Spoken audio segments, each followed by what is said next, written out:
지난해 우리나라 경제는 고물가, 고금리, 고환율, 이 3고 위기에 고전을 면치 못했습니다. 올해 전망 어떨까요? 3분 맥집기 오늘 주제 2023년 경제 전망입니다. 먼저 정부가 예상한 올해 경제 성장률 1.6%입니다. 한국은행 전망치 1.7%보다도 낮고 마이너스 성장을 예상한 노무라증권 등 외국계 투자 은행을 빼면 가장 비관적인 전망치입니다. 우리 경제가 2%에 못 미치는 성장률을 기록했을 때는 코로나19가 확산한 2020년 마이너스 0.7%, 글로벌 금융위기 직후인 2009년에 0.8%, 그리고 국제통화기금 IMF 외환위기 당시인 1998년 마이너스 5.1%, 이 세 번밖에 없었습니다.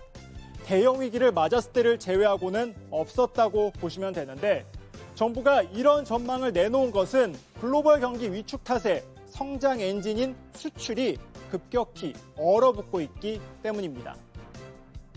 그러나 우리 경제의 대내외 여건은 여전히 매우 어렵고 향후 주요국 물가 및 통화 긴축 속도, 경기 둔화 흐름 등에 따른 불확실성이 여전히 높아 한시도 긴장의 끈을 놓을 수 없는 상황입니다. 증시는 어떻게 될까요? 2022년 폐장일까지 급락한 증시는 지난 목요일 2236대로 마감을 했습니다. 1년 전인 2021년 말보다 무려 24.89% 하락한 것입니다. 올해 전망도 먹구름이 가득 껴 있습니다. 기준금리가 유례없을 정도로 올라가는 세계적인 긴축 기조와 함께 수출 감소, 여기에 반도체 업황까지 나빠진 것도 영향을 주고 있습니다. 많은 경제학자들이나 이런 사람들이 경기 침체를 얘기를 하고 있는 상황이고 시장이 생각하는 것보다는 좀 빠른 시점, 1분기, 늦어도 2분기 정도에는 경기가 바닥을 형성할 가능성이 좀 있다. 마지막으로 부동산 시장 상황도 짚어보죠. 지난해 집값 끊임없는 금리 상승에 5년 넘게 이어진 상승률이 보시는 것처럼 완전히 꺾인 한 해였습니다. 연간 누적 하락률은 서울이 7.2%, 경기가 10%에 가까운 9.61%가 빠졌습니다. 인천과 세종, 대구는 10%를 넘게 하락하는 모습을 보이기도 했습니다. 오른 만큼 빠졌다는 말이 나올 정도로 타격이 컸습니다.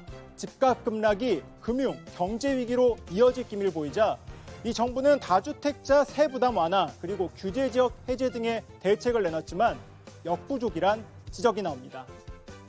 금리 인상 랠리가 마무리되면은 정책 효과와 맞물려서 급매물을 중심으로 어느 정도 거래가 되겠지만 빠른 속도로 거래가 회복되기에는 쉽지 않을 것으로 예상이 됩니다.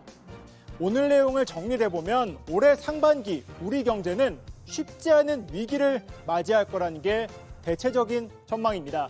하반기엔 금리 상황과 대내외 경제 여건을 다시 따져볼 필요가 있고요.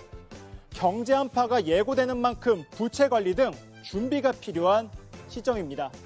지금까지 3분 맥집기였습니다.